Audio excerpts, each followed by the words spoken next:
रिश्तों में वही रिश्ता सबसे अच्छा होता है जो किसी गलती के बाद हल्की सी मुस्कुराहट और थोड़ी सी माफी के साथ ही पहले जैसा हो जाता है। जो आपसे जलते हैं उनसे घृणा कभी ना करें, क्योंकि यही तो वे लोग हैं जो यह समझते हैं कि आप बेहतर हैं। जब समय आपके विपरीत चल रहा हो तो शांत रहना सबसे बेहतर है। जो होने वाला है वह होकर ही रहता है और जो नहीं होने वाला वह कभी नहीं होता। ऐसा निश्चय जिनकी बुद्धि में होता है उन्हें चिंता कभी नहीं सताती है। गीता में लिखा है, जब भक्ति में मन लगने लगे तो समझ लेना आपने भगवान को नहीं, भगवान ने आपको चुना है। कोई कुछ भी बोले, स्वयं को शांत रखो। धूप कितनी ही तेज हो, समुद्र सूखा नहीं करते। कान भरने वालों से हमेशा सावधान रहे, ये अच्छे अच्छे रिश्तों को बिगाड़ देते हैं। किसी के साथ दुख बांट पाना भी एक तरह का सुख है। योग्यताएं कर्म से पैदा होती हैं, जन्म से हर व्यक्ति शून्य होता है।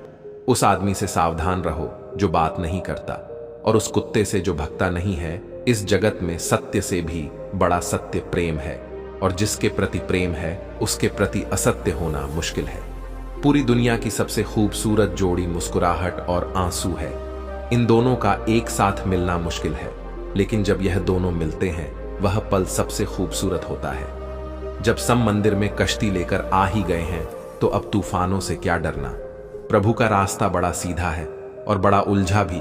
बुद्धि से चलो तो बहुत उलझा, और भक्ति से चलो तो बड़ा सीधा। विचार से चलो तो बहुत दूर, और भाव से चलो तो बहुत पास। जिस दिन हम ये समझ जाएंगे कि सामने वाला गलत नहीं है, सिर्फ उसकी सोच हमसे अलग है, उस दिन जीवन से सब दुख दूर हो जाएंगे। इंसान को इंसान से दूर करने वाली सबसे पहली चीज है जुबान, और दूसरी चीज है पैसा। रिश्ते निभाने के लिए बुद्धि नहीं, दिल की शुद्धि होनी चाहिए। सत्य कहो, स्पष्ट कहो, सम्मुख कहो। जो अपना हुआ वह समझेगा, जो पराया हुआ छूटेगा। भीड़ से हटकर अपने लिए नया जहान ढूंढो। गलतियां सब निकालते हैं, आप समाधान ढूंढो। जो जरूरी है परमात्मा वह तुम्हें देगा, जब जरूरी है तब देगा। तुम्हारी जल्दबाजी से कुछ नहीं होगा, सब्र करना सीखिए। सत्य कभी दावा नहीं करता कि मैं सत्य हूं, किंतु झूठ हमेशा दावा करता है कि केवल मैं ही सत्य हूं। किसी का मन और मौन बहुत कम लोग ही समझ पाते हैं। नियत साफ और मकसद सही हो तो यकीनन किसी न किसी रूप में ईश्वर भी आपकी मदद करते हैं। जब ऊपर वाला आपसे कुछ वापस लेता है तो यह मत सोचो कि उसने आपको दंड दिया है। हो सकता है कि उसने आपका हाथ खाली किया हो। पहले से कुछ बेहतर और अच्छा देने के लिए रिश्ते हो या रास्ते, जब तक ठोकर नहीं लगती है तब तक अपनी सही जगह का ज्ञान नहीं हो पाता है। अंत में अर्थी उठाने वाले 4 ही लोग काफी हैं। अब ना ज्यादा लोग अच्छे लगते हैं और ना ही अब किसी से अच्छाई की उम्मीद। रिश्ता उसी से रखो जो इज्जत और सम्मान दे। मतलब कि भीड़ बढ़ाने का कोई फायदा नहीं।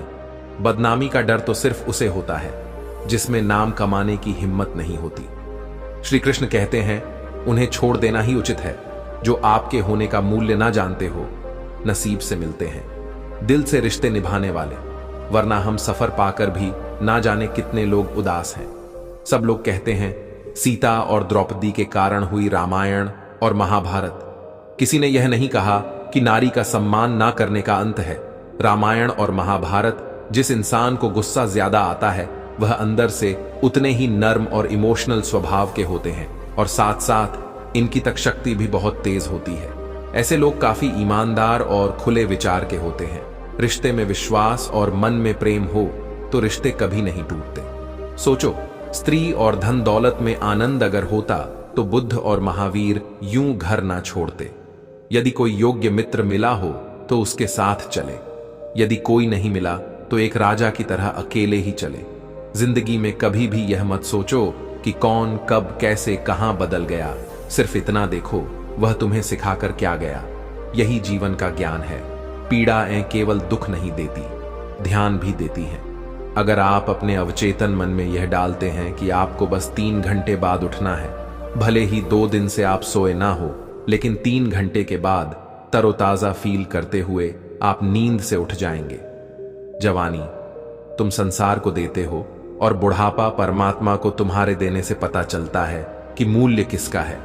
जवानी तुम व्यर्थ को देते हो और बुढ़ापा सबसे मूल्यवान को जब शक्ति होती है तब तुम गलत करते हो, और जब शक्ति नहीं होती तो तब तुम कहते हो कि अब अच्छा करेंगे। स्वयं विचार करें, अगर आप दूसरों के विचारों से अपनी जिंदगी चला रहे हैं तो एक दिन आप खुद को एक पिंजरे में पाएंगे। अगर कोई रास्ता आपको डरा रहा है तो समझ लेना, आगे बहुत बड़ी सफलता आपका इंतजार कर रही है। मछलियां भी खुश हो गईं, यह जानकर आदमी भी आदमी को जाल में फंसाने लगा है। जीवन एक रेलगाड़ी है, जब तक चलती रहती है लोग आते जाते रहते हैं। कभी तेज चलती है, कभी धीमी चलती है, कभी स्टेशन पर रुकती है। कुछ नए लोग आते हैं, कुछ पुराने उतर जाते हैं, पर सफर चलता रहता है। जब आखिरी स्टेशन आता है सब उतर जाते हैं, कोई साथ नहीं रहता। इसी का नाम जीवन है। जब अच्छा समय नहीं रहा तो बुरा भी नहीं रहेगा। इंसान का कुछ समझ नहीं आता। इंसान अपने बच्चों का जन्मदिन बनाने के लिए किसी बेजुबान का मरण दिन बना देता है। कभी कभी मन को मना लेना ही बेहतर होता है। हर जिद हमें खुशी नहीं देती। स्त्री हट के समक्ष सब बेबस है। अगर पत्नी किसी बात के लिए हट कर दे तो दुनिया का कौन सा पति अपनी पत्नी के हट को इनकार कर सकेगा।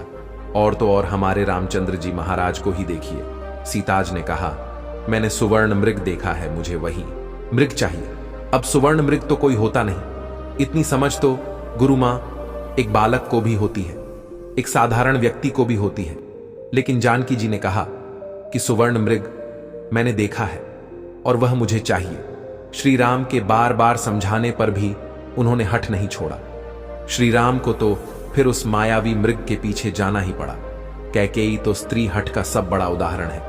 उसने अपने पति से हट किया कि राम को 14 साल का वनवास दो और मेरे पुत्र भरत को राजगद्दी पर बिठा दो। यह न्यायोचित तो था नहीं, नीति विरुद्ध ही था।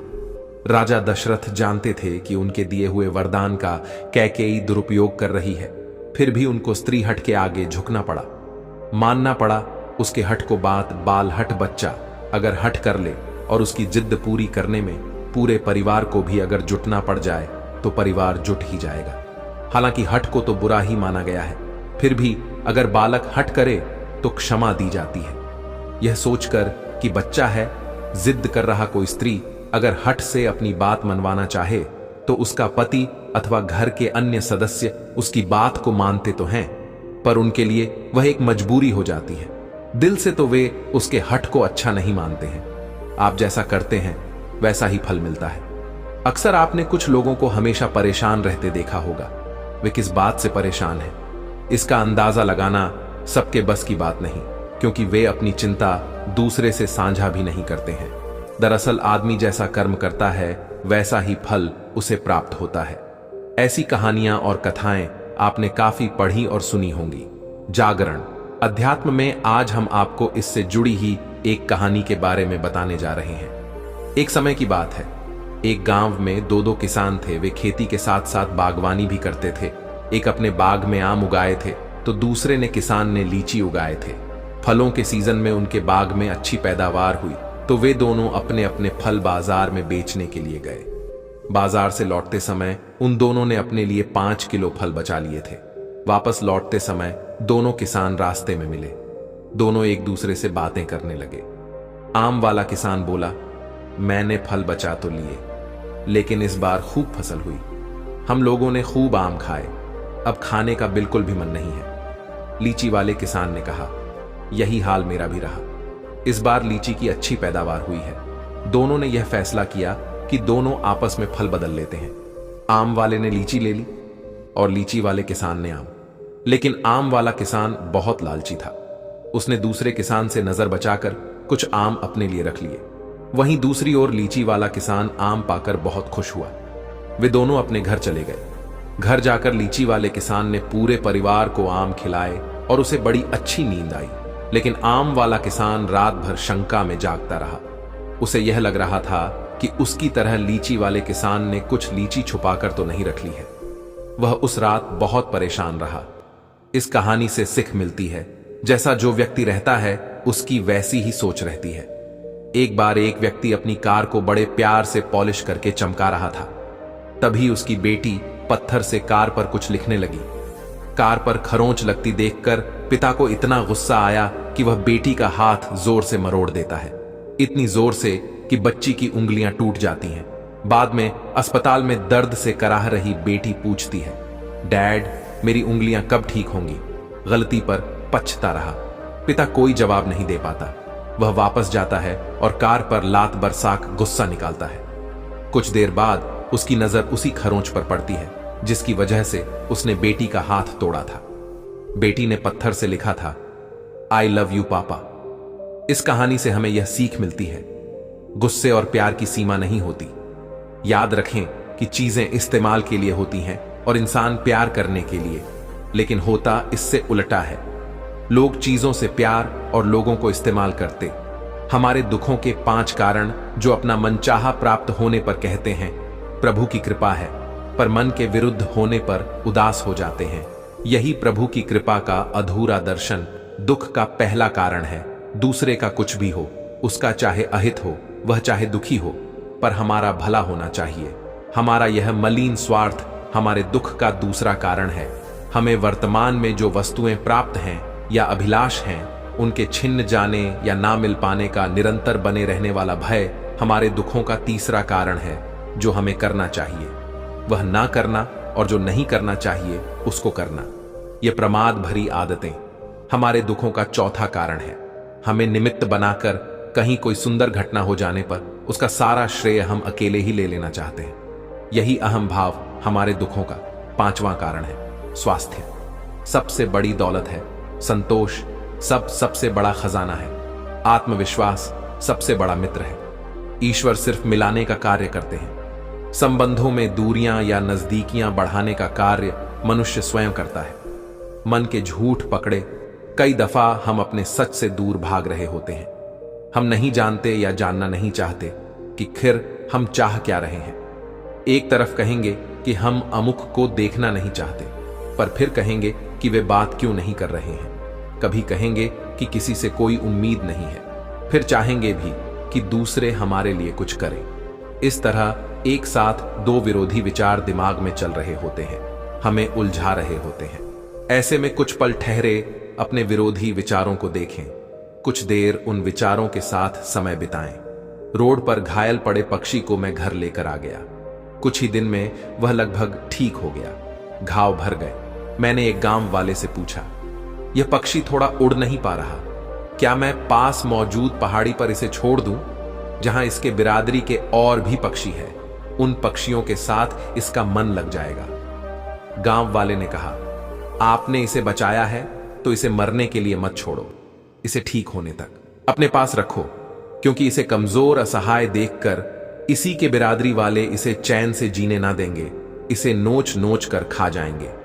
उस दिन जीवन की बात समझ आई। अगर लोगों को भनक तक लग गई कि आप कमजोर हो गए हो, तो आपको अपने तरीके से नोचना शुरू कर देंगे। इसलिए भले अकेले में घुटकर मर जाओ, लेकिन अपने आप को किसी की नजर में कमजोर साबित मत करो, क्योंकि आपकी असहाय स्थिति का केवल फायदा उठाया जाएगा, ना कि मदद की जाएगी। भगवान की पसंद क्या है? भगवान को कौन लोग पसंद है? गीता में भगवान श्री कृष्ण ने कहा है कि मुझे साथ रहने वाले लोग सबसे ज्यादा पसंद हैं। हर स्थिति परिस्थिति में व्यक्ति साथ बना रहे, यह बड़ी बात है। दुख में ज्यादा दुखी ना हो और सुख में ज्यादा उछले नहीं। सुख दुख मान अपमान, जय पराजय, खोना पाना, आना जाना, हानि लाभ तो लगा ही रहेगा। जीवन में अगर एक जैसी स्थिति सदा बनी रहे तो जीना मुश्किल हो जाएगा। कुछ पल कहीं कोई खुशियां मना रहा तो किसी की अर्थी उठ रही है, कहीं कोई सुहागन बन रही है तो किसी का सुहाग उजड़ रहा है। इन सब पलों में व्यक्ति अपने को संभाल ले, भावनाओं में ना बहे कहते हैं। जिन्हें दूसरों की थाली में घी ज्यादा दिखता है, वह कभी खुद चैन से नहीं रहते। व्यक्ति को हमेशा वह चाहिए जो उसके पास नहीं है, और वह मिल जाए तो नई महत्वाकांक्षा उसकी जगह ले लेती है। इस तरह पूरा जीवन असंतोष में ही बीत जाता है। संतुष्टि ही जीवन का मूल मंत्र है। अगर इंसान में संतोष है तो कोई दुख उसे तोड़ नहीं सकता।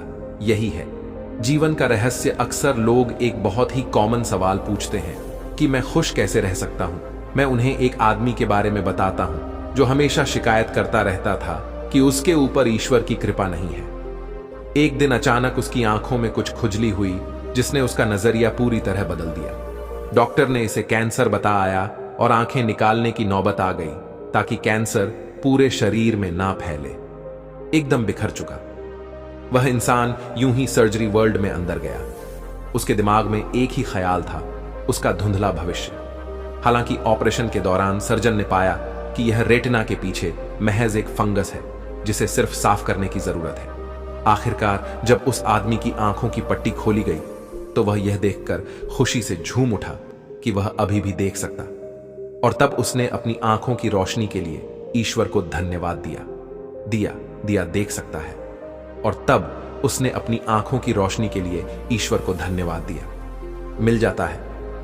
भगवान एक पत्थर के अंदर भी कोई ढूंढे तो सही, भगवान तो इंसान के अंदर भी है, कोई वह इंसान बने तो सही। जरूरी नहीं कि जीने का कोई सहारा हो, जरूरी नहीं कि जिसके हम हो वह भी हमारा हो। अहंकार की वजह से हम कितने रिश्तों से दूर हो जाते हैं। किसी से माफी मांग लेना और किसी को माफ कर देना। समय बलवान होता है जो व्यक्ति को कभी मगरूर तो कभी मजबूर बना देता है। मित्र, यदि तुम्हारा समय बलवान है तो अहंकार से बचो, यदि समय खराब है तो बुरी संगति से बचो। यह 4 बातें आप जीवन भर याद रखना। त्याग के बिना मनुष्य का भाग्य नहीं बन सकता। कुछ छोड़े बिना कुछ पाया नहीं जा सकता। जो देता नहीं वह लेने का भी अधिकारी नहीं। मनुष्य बिना बीज बोए फल खाने की आस में जीवन बर्बाद करता है। रिश्ते हो या बर्फ, दोनों को बनाने और बनाए रखने के लिए ठंड रखनी बहुत जरूरी है। बीता वक्त है लेकिन खर्च हम हो जाते हैं। कैसे नादान है। हम दुख आता है तो अटक जाते हैं और सुख आता है तो भटक जाते हैं। जिस इंसान के सच्चे होने की गवाही आपका दिल दे रहा हो वह इंसान कभी भी आपके लिए गलत नहीं हो सकता। जिंदगी के रथ में लगाम बहुत है, अपनों के अपनों पर इल्जाम बहुत है। ये शिकायतों का दौर देखता हूं तो थमसा जाता हूं। लगता है उम्र कम है और इम्तिहान बहुत है। सुना था लोगों से कि वक्त भी बदलता है, अब वक्त ने बताया कि लोग भी बदलते हैं। जाया ना कर अपने अल्फाज हर किसी के लिए, बस खामोश रहकर देख, तुझे समझता कौन है। जिंदगी में कुछ दर्द ऐसे होते हैं जो जीने नहीं देते और कुछ फर्ज ऐसे होते हैं जो मरने नहीं देते। सुख का अर्थ है जो है उसका आनंद लेना, दुख का अर्थ है मुझे और चाहिए। तजुर्बे ने एक ही बात सिखाई है, नया दर्द ही पुराने दर्द की दवाई है। बचपन में भरी दोपहरी में नाप आते थे पूरा मोहल्ला। जब से डिग्रियां समझ में आई पांव जलने लगे। बातें जो कहीं नहीं जाती वह कहीं नहीं जाती। मंजिलें हमारे करीब से गुजरती गई जनाब, और हम औरों को रास्ता दिखाने में रह गए। कुछ इकट्ठा भी उन्हीं के पास होता है जो बांटना जानते हैं। जिंदगी कैसी अजीब हो गई है। खुश दिखना खुश होने से ज्यादा जरूरी हो गया है। पहले चुभा बहुत, अब आदत सी है। यह दर्द पहले था, अब इबादत से इस अपने ही घर में मेहमान बनकर आना जाना हुआ। जब से शहर में शुरू कमाना हुआ। बुद्धिमान होना अच्छी बात है, लेकिन इससे भी अच्छी बात यह है कि यह बात केवल आपको पता हो। जिंदगी में अक्सर ऐसा होता है, हम जिनके साथ के लिए तरसते हैं वह किसी और को खुश करने में व्यस्त होते हैं। यहां रिश्ते तोड़ने के लिए लोग गलत इल्जाम भी लगा देते हैं। भाग्य को और दूसरों को दोष क्यों देना। जब सपने हमारे हैं तो कोशिशें भी हमारी होनी चाहिए। भले ही भगवान मुझे देर से देते हैं, लेकिन मुझे बाकी लोगों से बेहतर चीजें ही मिलती हैं। दुनिया धोखा देकर अक्लमंद हो गई और हम भरोसा करके गुनहगार हो गए। ताश का जोकर और अपनों की ठोकर अक्सर बाजी घुमा देते हैं। कई बार रिश्ता भी 2 लोगों की जिद के आगे बहुत कच्चा पड़ जाता है। रोड किनारे चाय वाले ने हाथ में गिलास थमा हुए पूछा, चाय के साथ क्या लोगे साहब। जुबा पर लफ्ज आते आते रह गए, पुराने यार मिलेंगे। क्या कुछ रिश्तों में मुनाफा नहीं होता पर जिंदगी को अमीर बना देते। रोजाना पढ़ो और चिंतन करो।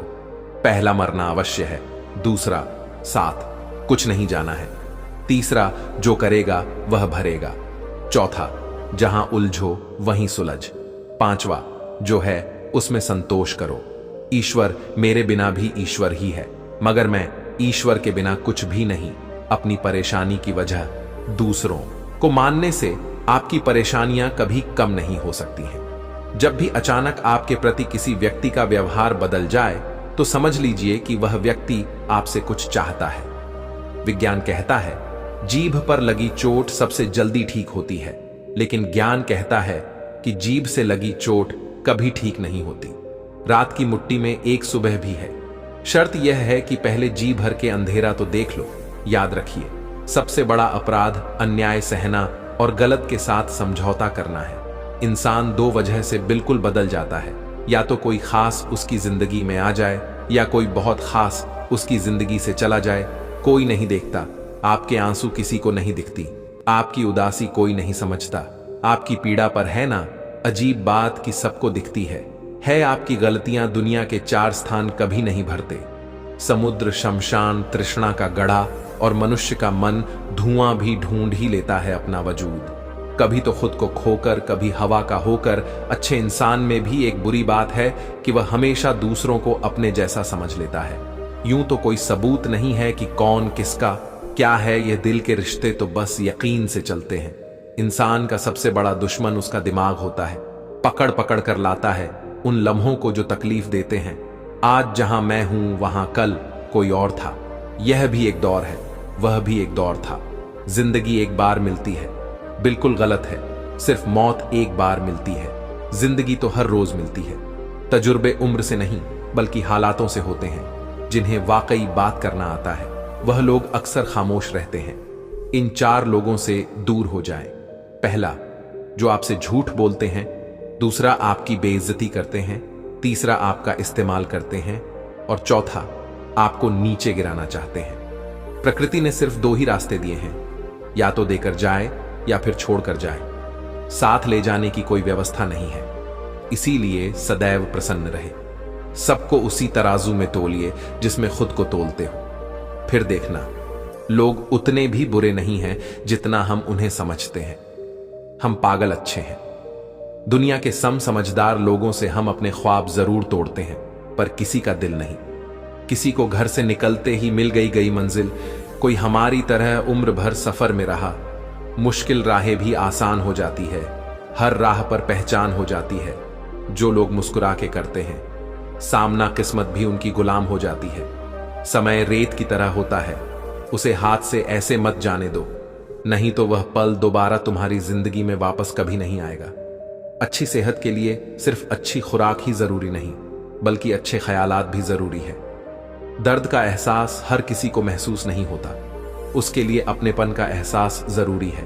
फिर से कोशिश करने से मत घबराना, क्योंकि इस बार शुरुआत शून्य से नहीं, अनुभव से होगी।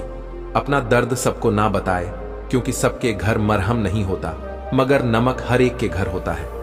नदी जब किनारा छोड़ देती है, राह की चट्टान तक तोड़ देती है। बात छोटी सी अगर चुप जाए दिल में, तो जिंदगी के रास्तों को भी मोड़ देती है। अगर परछाइयां कद से और बातें औकात से बड़ी होने लगे, तो समझ लो कि सूरज डूबने ही वाला है। मसला तो सिर्फ एहसासों का है जनाब। रिश्ते तो बिना मिले भी सदियां गुजार देते हैं। सबके दिलों में धड़कना जरूरी नहीं होता साहब। कुछ लोगों की आंखों में टकने का एक अलग ही मजा है। जब तक हम लोगों के लिए कुछ करते हैं तो वह कुछ नहीं कहते, पर जब ऐसा ना हो तो कहेंगे कि आप बदल गए हैं। हमारा व्यवहार गणित के शून्य की तरह होना चाहिए, जो स्वयं में तो कोई कीमत नहीं रखता, लेकिन दूसरों के साथ जुड़ने पर उसकी कीमत बढ़ा देता है। सिक्के हमेशा आवाज करते हैं, मगर नोट हमेशा खामोश रहते हैं। इसलिए जब आपकी कीमत बढ़े तो शांत रहिए। अपनी हैसियत का शोर मचाने का जिम्मा आपसे कम कीमत वालों के लिए है। जमाने की नजर में थोड़ा सा अकड़ कर चलना सीख लो। हम जैसा दिल लेकर फिर तो लोग जलाते ही रहेंगे। लोग आईना कभी भी ना देखते। अगर आईने में चित्र की जगह चरित्र दिखाई देता, पूरा बचपन हैंडराइटिंग सुधारने में गुजर गया और जिंदगी की बोर्ड पर बीत रही है। आप किसी की तारीफ कितनी भी कर सकते हो, लेकिन बेइज्जती हमेशा नाप तोल कर करना, क्योंकि यह वह उधार जो हर कोई ब्याज सहित चुकाने के लिए मरा जाता है। जिंदगी में हद से ज्यादा खुशी और हद से ज्यादा गम किसी को मत बताना, क्योंकि दुनिया बड़ी जालिम है। हद से ज्यादा खुशी पर नजर और हद से ज्यादा गम पर नमक लगाती है। अंधेरे में मोमबत्ती और मुसीबतों में उम्मीद जिंदगी में बहुत काम आती है। सदैव अपने पैर पर खड़े होने का प्रयास करें, किसी और के भरोसे मत रहे, क्योंकि इस संसार में किसी के भी जीवन का कोई भरोसा नहीं। यह बात बिल्कुल सच है कि आप बहुत सारी चीजों में परफेक्ट नहीं हैं, लेकिन यह बात भी बिल्कुल सच है कि बहुत सारी चीजें आपके बिना परफेक्ट नहीं हैं। हुनर तो सब में होता है, फर्क बस इतना होता है, किसी का छिप जाता है तो किसी का छप जाता है।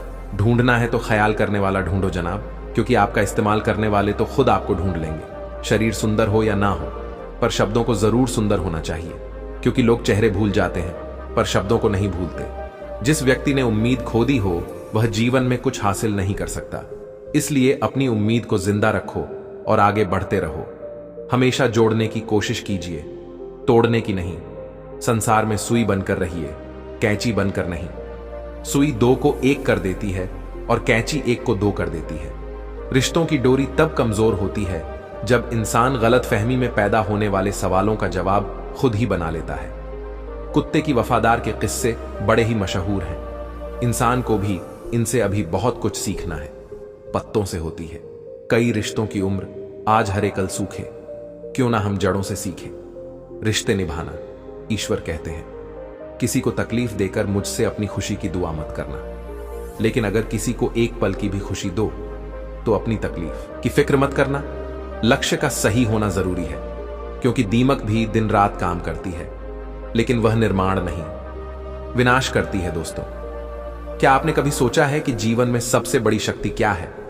यह ना तो धन है, ना ही शक्ति, और ना ही बाहरी उपलब्धियां। जीवन की सबसे बड़ी शक्ति है दृढ़ विश्वास और आत्मनियंत्रण।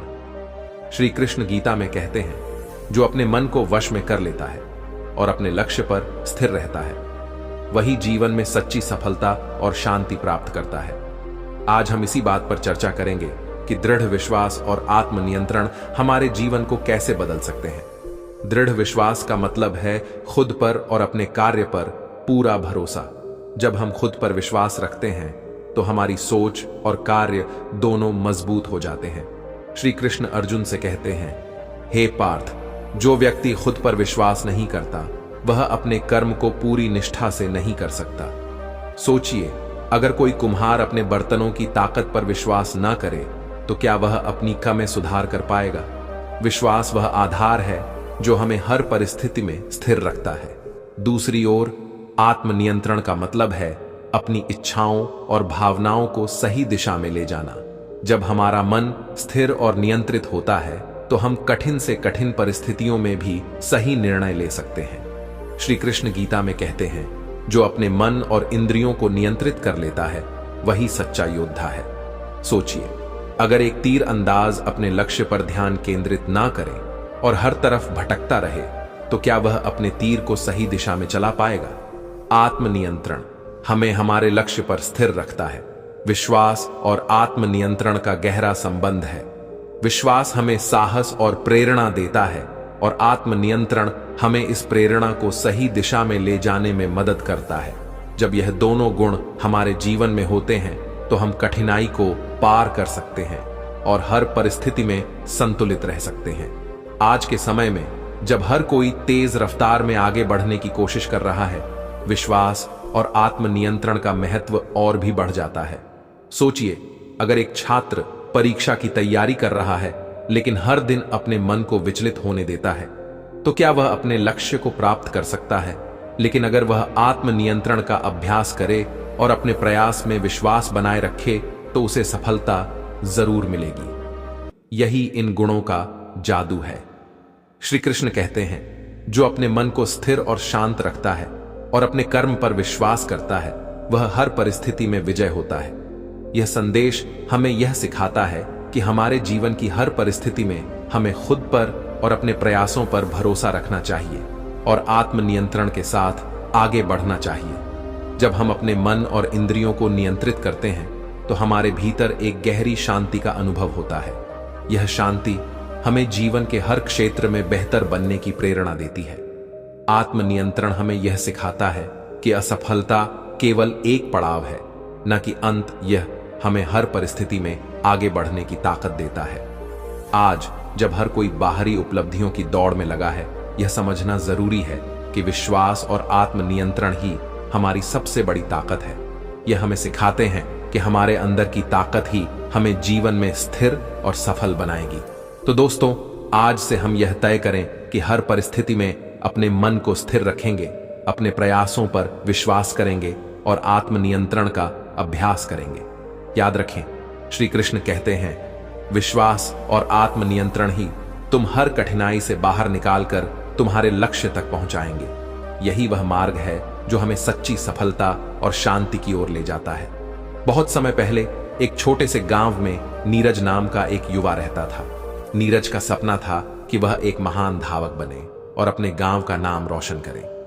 वह हर सुबह सूरज निकलने से पहले उठता और गांव के बाहर की पगडंडियों पर दौड़ने का अभ्यास करता। नीरज में जुनून तो था, लेकिन उसके शरीर की बनावट दुबली पतली थी। गांव के लोग उसका मजाक उड़ाते और कहते, नीरज, तुम कभी धावक नहीं बन सकते, तुम्हारे शरीर में इतनी ताकत नहीं है। नीरज को इन बातों से चोट तो लगती थी, लेकिन उसने खुद से वादा किया, मैं अपने सपने को नहीं छोड़ूंगा। मेरे पास अगर कुछ है तो वह है मेरा विश्वास और आत्मनियंत्रण। मैं हर मुश्किल को पार करूंगा। गांव में हर साल दौड़ की प्रतियोगिता आयोजित होती थी। नीरज ने उसमें भाग लेने का फैसला किया, लेकिन अभ्यास के दौरान उसने देखा कि बाकी प्रतिभागी उससे तेज और मजबूत थे। यह देखकर उसका आत्मविश्वास डगमगाने लगा। एक दिन अभ्यास के दौरान नीरज गिर पड़ा और उसके घुटने में चोट लग गई। वह घर लौट आया और सोचने लगा, शायद गांव के लोग सही कहते हैं, मैं इस प्रतियोगिता के लायक नहीं हूं। लेकिन फिर उसे अपने पिता की बातें याद आईं। अगर तुम खुद पर विश्वास रखोगे और धैर्य के साथ मेहनत करोगे तो कोई भी चुनौती तुम्हें हरा नहीं सकती। नीरज ने फैसला किया कि वह हार नहीं मानेगा। उसने चोट के बावजूद दौड़ने का अभ्यास जारी रखा। नीरज को अपनी तैयारी के दौरान कई त्याग करने पड़े। वह अपने दोस्तों के साथ समय बिताने के बजाय दौड़ का अभ्यास करता। उसे अपना खान पान भी नियंत्रित करना पड़ा। कई बार उसे थकान महसूस होती, लेकिन वह अपने लक्ष्य को याद कर खुद को प्रेरित करता। उसने अपने मन को विचलित नहीं होने दिया और अपने अभ्यास में पूरी तरह डूब गया। प्रतियोगिता के दिन नीरज तैयार था। दौड़ शुरू हुई और वह अपनी पूरी ताकत से दौड़ा। शुरुआत में वह पीछे रह गया, लेकिन उसने घबराने के बजाय अपने मन को स्थिर रखा। उसने अपनी गति और सांसों को नियंत्रित किया और धीरे धीरे बाकी प्रतिभागियों को पीछे छोड़ दिया। अंत में नीरज ने दौड़ जीत ली। गांव के लोग जो कभी उसका मजाक उड़ाते थे, अब उसकी तारीफ कर रहे थे। जब नीरज से पूछा गया कि उसने यह सफलता कैसे हासिल की, तो उसने कहा, मेरी सफलता का राज्य था मेरा विश्वास और आत्मनियंत्रण। मैंने खुद पर विश्वास किया और अपने मन को भटकने नहीं दिया। यही मेरी ताकत थी। यह कहानी हमें सिखाती है कि दृढ़ विश्वास और आत्मनियंत्रण ही जीवन की सच्ची ताकत है। श्री कृष्ण का यह संदेश, जो अपने मन को वश में करता है वही सच्ची सफलता प्राप्त करता है, नीरज की कहानी में साफ झलकता है। जब हम खुद पर विश्वास रखते हैं और अपने मन और इंद्रियों को नियंत्रित करते हैं, तो कोई भी बाधा हमें हमारे लक्ष्य तक पहुंचने से नहीं रोक सकती। दोस्तों, हमने पिछले हिस्से में दृढ़ विश्वास और आत्मनियंत्रण के महत्व को समझा। अब हम एक और महत्वपूर्ण पहलू पर चर्चा करेंगे, जो हमारी सफलता को सुनिश्चित करता है, संघर्ष और धैर्य। श्री कृष्ण गीता में कहते हैं, संघर्ष से कभी मत घबराओ, यही तुम्हें मजबूत और अद्वितीय बनाता है। संघर्ष का अर्थ है हर कठिनाई का सामना करना, और धैर्य का मतलब है परिणाम का इंतजार करते हुए निरंतर मेहनत करना। आज हम देखेंगे कि संघर्ष और धैर्य हमें जीवन में कैसे आगे बढ़ने में मदद करते हैं। संघर्ष हर व्यक्ति के जीवन का हिस्सा है। जो लोग संघर्ष से डरकर भागते हैं, वे अपने जीवन में कभी महान उपलब्धियां हासिल नहीं कर पाते। श्री कृष्ण कहते हैं, संघर्ष ही तुम्हारे व्यक्तित्व को निखार होता है। अगर तुम कठिनाइयों का सामना नहीं करोगे तो अपनी ताकत को कैसे पहचानोगे? सोचिए, अगर कोई किसान बारिश ना होने पर खेती छोड़ दे तो क्या वह कभी फसल उगा पाएगा? संघर्ष हमें यह सिखाता है कि कठिन परिस्थितियों में भी कैसे डटे रहना है। धैर्य का मतलब यह नहीं है कि हम खाली बैठकर ईआर करें। इसका असली अर्थ है कठिनाइयों का सामना करते हुए सही समय का इंतजार करना। श्री कृष्ण गीता में कहते हैं, जो व्यक्ति अपने लक्ष्य की ओर धैर्य के साथ बढ़ता है वह हमेशा विजय होता है। सोचिए, अगर एक मूर्तिकार अपनी मूर्ति को अधूरा छोड़ दे क्योंकि उसे जल्दी है, तो क्या उसकी मूर्ति कभी सुंदर बन पाएगी? धैर्य हमें सिखाता है कि हर चीज का सही समय होता है। संघर्ष और धैर्य एक दूसरे के पूर्ण संघर्ष हमें कठिनाइयों का सामना करने की ताकत देता है, और धैर्य हमें यह सिखाता है कि हर परिस्थिति में शांत और संतुलित कैसे रहना है। जब यह दोनों गुण हमारे जीवन में होते हैं तो हम न केवल अपने लक्ष्य तक पहुंचते हैं, बल्कि उस यात्रा का आनंद भी लेते हैं। आज के समय में जब हर कोई जल्दी सफलता पाना चाहता है, संघर्ष और धैर्य का महत्व और भी बढ़ जाता है। सोचिए, एक छात्र जो परीक्षा की तैयारी कर रहा है, अगर वह अध्यायों को छोड़ दे और केवल आसान विषयों पर ध्यान दे तो क्या वह सफलता प्राप्त कर सकता है? लेकिन अगर वह हर विषय को धैर्य और संघर्ष के साथ पढ़े तो वह न केवल परीक्षा में अच्छा करेगा बल्कि अपने आत्मविश्वास को भी बढ़ाएगा। श्री कृष्ण कहते हैं, जो अपने संघर्ष में धैर्य बनाए रखता है वह हर परिस्थिति में विजय होता है। यह संदेश हमें यह सिखाता है कि चाहे जीवन में कितनी भी कठिनाइयां क्यों ना आए, हमें अपने लक्ष्य की ओर निरंतर बढ़ते रहना चाहिए और हर परिस्थिति में धैर्य बनाए रखना चाहिए। कई बार जब हम संघर्ष का सामना करते हैं तो डर और शंका हमें घेर लेते हैं, लेकिन इस डर को दूर करने का सबसे अच्छा तरीका है इसे स्वीकार करना। श्री कृष्ण कहते हैं, डर केवल उस व्यक्ति को होता है जो अपने संघर्ष को स्वीकार नहीं करता, लेकिन जो इसे अपनाता है वह इसे पार कर जाता है। जब हम अपने संघर्ष को गले लगाते हैं और धैर्य के साथ आगे बढ़ते हैं तो हमारा डर अपने आप समाप्त हो जाता है। आज जब हर कोई भागदौड़ में है, यह समझना जरूरी है कि संघर्ष और धैर्य ही हमें स्थिर और मजबूत बनाए रखते हैं। यह गुण हमें सिखाते हैं कि असफलता केवल एक पड़ाव है, न कि अंत। जब हम हर कठिनाई को अवसर मानते हैं और धैर्य के साथ आगे बढ़ते हैं तो सफलता निश्चित होती है। तो दोस्तों, आज से हम यह तय करें कि हर परिस्थिति में संघर्ष को स्वीकार करेंगे और धैर्य बनाए रखेंगे। हम अपने डर और शंकाओं को छोड़कर अपने लक्ष्य पर ध्यान केंद्रित करेंगे। याद रखें, श्री कृष्ण कहते हैं, संघर्ष और धैर्य ही तुम्हें हर कठिनाई से बाहर निकालकर तुम्हारे लक्ष्य तक पहुंचाएंगे। यही वह मार्ग है जो हमें सच्ची सफलता और शांति की ओर ले जाता है। बहुत समय पहले एक गांव में अभय नाम का एक युवा रहता था। अभय का सपना था कि वह एक बड़ा संगीतकार बने। उसकी मां ने बचपन में उसे एक पुराना वाद्य यंत्र दिया था जिसे वह दिन रात बजाने की कोशिश करता। उसका सपना था कि एक दिन उसकी धुनें हर जगह गूंजे, लेकिन गांव के लोग उसे अक्सर यह कहते हुए ताना मारते, अभय संगीत में कुछ नहीं रखा है, इससे ना तो पेट भरेगा और ना ही नाम होगा, कोई और काम सीखो। अभय इन बातों से आहत तो होता था, लेकिन उसने अपने सपने को कभी छोड़ा नहीं। उसने खुद से कहा, अगर मैं मेहनत करूंगा और अपने लक्ष्य पर ध्यान दूंगा तो एक दिन मैं जरूर सफल होऊंगा। अभय के पास वाद्य यंत्र सीखने के लिए कोई शिक्षक नहीं था। उसने खुद से ही सीखने का फैसला किया।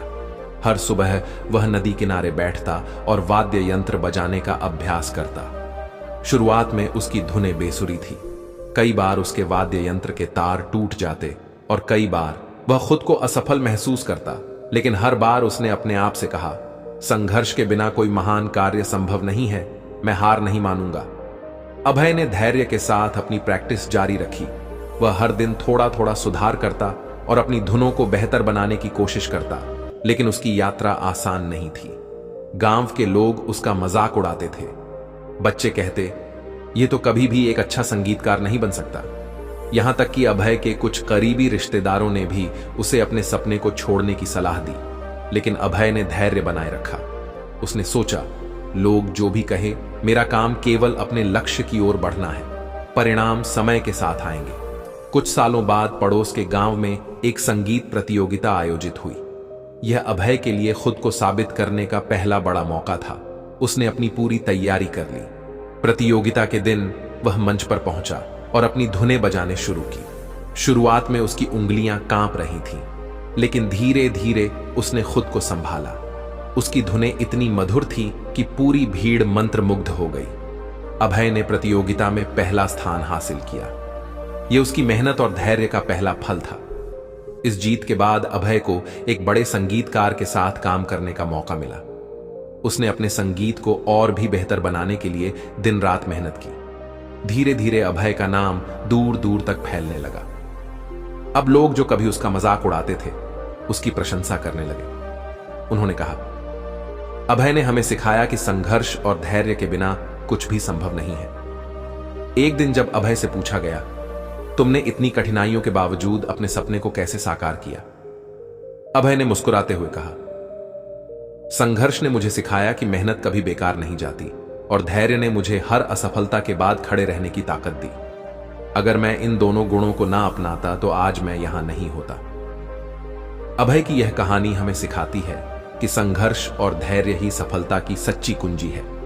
श्री कृष्ण का यह संदेश, संघर्ष और धैर्य ही तुम्हें तुम्हारे लक्ष्य तक पहुंचाएंगे, इस कहानी में स्पष्ट रूप से झलकता है।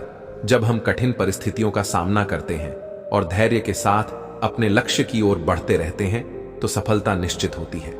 दोस्तों, हमने अब तक दृढ़ विश्वास, आत्मनियंत्रण, संघर्ष और धैर्य पर चर्चा की। इन गुणों से जीवन को सही दिशा मिलती है। लेकिन क्या आपने सोचा है कि इन सब के बीच सबसे बड़ा प्रश्न क्या है? वह है हमारे जीवन का उद्देश्य क्या है। श्री कृष्ण गीता में कहते हैं, जीवन का असली आनंद तब मिलता है जब हमारा हर कर्म एक उद्देश्य से जुड़ा होता है। जीवन में बिना उद्देश्य के कर्म करना है जैसे बिना दिशा के नाव चलाना। आज हम इसी विषय पर चर्चा करेंगे कि जीवन में उद्देश्य का क्या महत्व है और इसे कैसे खोजा जाए। श्री कृष्ण गीता में कहते हैं, हर व्यक्ति के भीतर उसका उद्देश्य छिपा होता है। जब वह इसे पहचान लेता है तो उसका हर कर्म अर्थपूर्ण हो जाता है। सोचिए, अगर कोई किसान बिना किसी योजना के बीज बोए तो क्या वह अच्छी फसल उगा सकता है? इसी तरह अगर हमारे जीव में कोई उद्देश्य नहीं है तो हमारे कर्म अधूरे और दिशाहीन हो जाते हैं। उद्देश्य ही वह शक्ति है जो हमें हर दिन प्रेरित करती है। जीवन में उद्देश्य को पहचानने के लिए हमें अपने भीतर झांकना होगा। श्री कृष्ण कहते हैं, तुम्हारे गुण, रुचियां और क्षमताएं तुम्हें तुम्हारे उद्देश्य की ओर ले जाती हैं। अपने जीवन में यह सोचना जरूरी है, मुझे किस काम में सबसे ज्यादा आनंद मिलता है, क्योंकि वही आनंद हमें हमारा उद्देश्य दिखाता है। सोचिए, अगर एक कलाकार केवल पैसे कमाने के लिए काम करें तो क्या वह अपनी कला में निपुण हो पाएगा? लेकिन अगर वह अपनी कला को अपने उद्देश्य के रूप में अपनाए तो उसकी हर रचना अद्भुत होगी। श्री कृष्ण गीता में कहते हैं, तुम्हारा हर कर्म एक यज्ञ की तरह होना चाहिए। जब तुम्हारा कर्म उद्देश्य से जुड़ा होता है तो वह केवल एक काम नहीं बल्कि पूजा बन जाता है। जब हम अपने कर्म को उद्देश्य के साथ करते हैं तो न केवल हम बेहतर प्रदर्शन करते हैं बल्कि हमारे काम से दूसरों को भी प्रेरणा मिलती है। जब हमारा जीवन एक उद्देश्य से जुड़ा होता है तो हमारी छोटी छोटी परेशानियां भी हमें परेशान नहीं करती। सोचिए, अगर कोई शिक्षक अपने छात्रों को केवल अपनी नौकरी का हिस्सा मानकर पढ़ाए तो क्या वह उन्हें सच्चा ज्ञान दे पाएगा? लेकिन अगर वही शिक्षक यह सोचे कि उसका उद्देश्य समाज को शिक्षित और सशक्त बनाना है तो उसका हर प्रयास अद्भुत होगा। यही उद्देश्य का प्रभाव है। श्री कृष्ण गीता में कहते हैं, जब तुम्हारा हर कर्म एक उद्देश्य से जुड़ा होता है तो वह तुम्हें न केवल सफलता देता है बल्कि जीवन का आनंद भी देता है। यह संदेश हमें यह सिखाता है कि हमें अपने जीवन को केवल दैनिक कार्यों तक सीमित नहीं रखना चाहिए। हमें अपने कर्म को एक बड़े उद्देश्य से जोड़ना चाहिए। जीवन में उद्देश्य को खोजने के लिए हमें आत्मनिरीक्षण करना होगा। हमें यह समझना होगा कि हमारे काम का समाज और सृष्टि के लिए क्या योगदान है। श्री कृष्ण कहते हैं, अपने कर्म को पहचानो और इसे एक सेवा के रूप में करो, यही तुम्हारा उद्देश्य होगा। आज के समय में जब हर कोई प्रतिस्पर्धा और भाग दौड़ में लगा है, उद्देश्य का महत्व और भी बढ़ जाता है। उद्देश्य हमें यह सिखाता है कि हमारा जीवन केवल खुद के लिए नहीं है। जब हम अपने जीवन को दूसरों के लिए उपयोगी बनाते हैं तो हमें सच्ची खुशी और संतोष मिलता है। तो दोस्तों, आज से हम यह तय करें कि अपने जीवन के उद्देश्य को पहचानेंगे और हर दिन इसे पाने के लिए प्रयास करेंगे। याद रखें, श्री कृष्ण कहते हैं, जो हमें सच्ची सफलता और शांति की ओर ले जाता है। बहुत समय पहले एक राज्य में आरव नाम का एक युवक रहता था। आरव एक मेहनती और ईमानदार इंसान था, लेकिन उसे हमेशा ऐसा लगता था कि उसके जीवन में कुछ अधूरा है। वह हर दिन काम पर जाता, मेहनत करता और घर लौट आता, लेकिन उसकी जिंदगी में कोई ऐसा उद्देश्य नहीं था जो उसे प्रेरित कर सके। एक दिन उसने अपने पिता से पूछा, पिताजी, मैंने सुना है कि हर इंसान का जीवन एक उद्देश्य के साथ आता है, लेकिन मैं अपना उद्देश्य कैसे खोजूं? क्या मेरी जिंदगी केवल रोजमर्रा की जिम्मेदारियों तक सीमित है? उसके पिता मुस्कुराए और बोले, बेटा, उद्देश्य को ढूंढने के लिए तुम्हें अपने भीतर झांकना होगा, लेकिन इसे समझने के लिए पहले तुम्हें दूसरों की मदद करनी होगी। यही तुम्हारे उद्देश्य को प्रकट करेगा। आरव ने अपने पिता की बात मानी और उद्देश्य की तलाश में गांव से बाहर यात्रा शुरू की। रास्ते में उसने देखा कि एक छोटा सा गांव सूखे की चपेट में था। वहां के लोग पानी की कमी से जूझ रहे थे। आरव ने सोचा, क्या मैं इनकी मदद कर सकता हूं? उसने अपने पास बचा हुआ पानी उनको दिया और देखा कि उनकी आंखों में नई उम्मीद जाग उठी। यह देखकर आरव को भीतर से खुशी का अनुभव हुआ। उसने खुद से कहा, शायद मेरा उद्देश्य दूसरों की मदद करना है। उसने फैसला किया कि वह गांव के लिए एक कुआं खोदेगा, लेकिन समस्या यह थी कि वह अकेला था और उसके पास पर्याप्त संसाधन नहीं थे। गांव के कुछ लोग उसका मजाक उड़ाने लगे। उन्होंने कहा, तुम्हारे पास ना तो ताकत है और ना ही साधन, तुम इस काम को कभी पूरा नहीं कर पाओगे। लेकिन आरव ने हार नहीं मानी। उसने खुद पर विश्वास रखा और दिन रात मेहनत की। वह पत्थरों को हटाता, मिट्टी खोदता और धीरे धीरे कुएं की गहराई बढ़ाता गया। इस काम में कई बार वह थक कर चूर हो गया। एक बार जब उसे पानी का कोई स्रोत नहीं मिला तो वह निराश हो गया। उसने सोचा, क्या मेरा प्रयास व्यर्थ जा रहा है? लेकिन फिर उसे अपने पिता की बात याद आई। जो लोग अपने उद्देश्य के प्रति समर्पित रहते हैं वे हर कठिनाई को पार कर जाते हैं। कई हफ्तों की मेहनत के बाद आखिरकार आरव को पानी का स्रोत मिला। कुआं तैयार हो गया और पूरे गांव में खुशी की लहर दौड़ गई। गांव के लोगों ने पहली बार उसकी तारीफ की और कहा, तुमने हमें सिखाया कि अगर हमारा जीवन दूसरों की सेवा के लिए समर्पित हो तो यह सबसे बड़ा उद्देश्य बन जाता है। आरव को पहली बार अपने जीवन का असली आनंद महसूस हुआ। उसने समझा कि उसका उद्देश्य केवल अपनी जरूरतें पूरी करना नहीं, बल्कि दूसरों की मदद करना है। कुछ समय बाद आरव ने राज्य में कई और गांवों में कुएं खोदे और लोगों की मदद की। वह हर जगह अपनी मेहनत और सेवा भावना के लिए जाना जाने लगा। जब किसी ने उससे पूछा, तुमने अपने उद्देश्य को कैसे पहचाना, तो उसने जवाब दिया, मैंने यह सोचना बंद कर दिया कि मुझे अपने लिए क्या चाहिए। जब मैंने दूसरों की मदद करना शुरू किया तो मुझे अपने जीवन का असली अर्थ समझ आया। आरव की यह कहानी हमें सिखाती है कि जीवन का असली उद्देश्य केवल अपने लिए जीना नहीं है। जब हम अपने कर्मों को दूसरों के लिए उपयोगी बनाते हैं तभी हमारा जीवन सार्थक होता है। श्री कृष्ण का यह संदेश, जीवन का असली आनंद तब मिलता है जब हमारा हर कर्म एक उद्देश्य से जुड़ा होता है, इस कहानी में स्पष्ट रूप से झलकता है। यह कहानी हमें प्रेरित करती है कि हम अपने जीवन में आत्मनिरीक्षण करें और ऐसा उद्देश्य खोजें जो न केवल हमें बल्कि दूसरों को भी लाभ पहुंचाए। दोस्तों, हमने अब तक दृढ़ विश्वास, आत्मनियंत्रण, संघर्ष, धैर्य और जीवन के उद्देश्य पर चर्चा की। अब एक और महत्वपूर्ण पहलू है जो हमारे जीवन में स्थिरता और शांति लाता है, संतुलन और धैर्यपूर्ण दृष्टिकोण। श्री कृष्ण गीता में कहते हैं, जो सुख और दुख में समान रहता है वही सच्चा योगी है। संतुलन का मतलब है हर परिस्थिति में स्थिर और शांत रहना, चाहे वह अनुकूल हो या प्रतिकूल।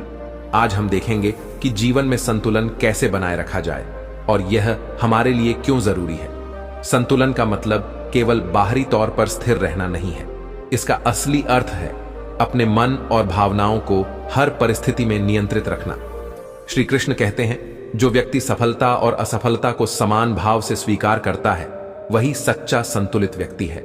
सोचिए, अगर कोई नाविक समुद्र के तूफान में अपनी दिशा खो दे तो क्या वह किनारे तक पहुंच पाएगा? लेकिन अगर वह स्थिरता और धैर्य के साथ अपनी नाव को संभाले तो वह तूफान को पार कर सकता है। यही संतुलन है। जीवन में संतुलन बनाए रखना इसलिए जरूरी है क्योंकि यह हमें हर परिस्थिति में सही निर्णय लेने में मदद करता है। सोचिए, अगर एक छात्र परीक्षा में असफल हो जाए और भावनाओं में बहकर पढ़ाई छोड़ दे तो क्या वह आगे बढ़ पाएगा? लेकिन अगर वह अपने असफलता को एक सीख मानकर संतुलन बनाए रखे तो वह न केवल अच्छा प्रदर्शन करेगा बल्कि आत्मविश्वास भी बढ़ाएगा। संतुलन बनाए रखने के लिए सबसे जरूरी है आत्मनिरीक्षण। श्री कृष्ण गीता में कहते हैं, अपने मन को शांत रखो और हर परिस्थिति को एक अवसर के रूप में देखो। जब हम अपनी भावनाओं को नियंत्रित करते हैं। मित्रों, मैं आशा करता हूं कि इस वीडियो से आपको बहुत कुछ सीख मिली होगी। तो ऐसे ही वीडियो देखने के लिए हमारे चैनल मोरल स्टोरी 11x को सब्सक्राइब करें और कमेंट में जय श्री राधे कृष्णा लिखना भूलें। राधे राधे।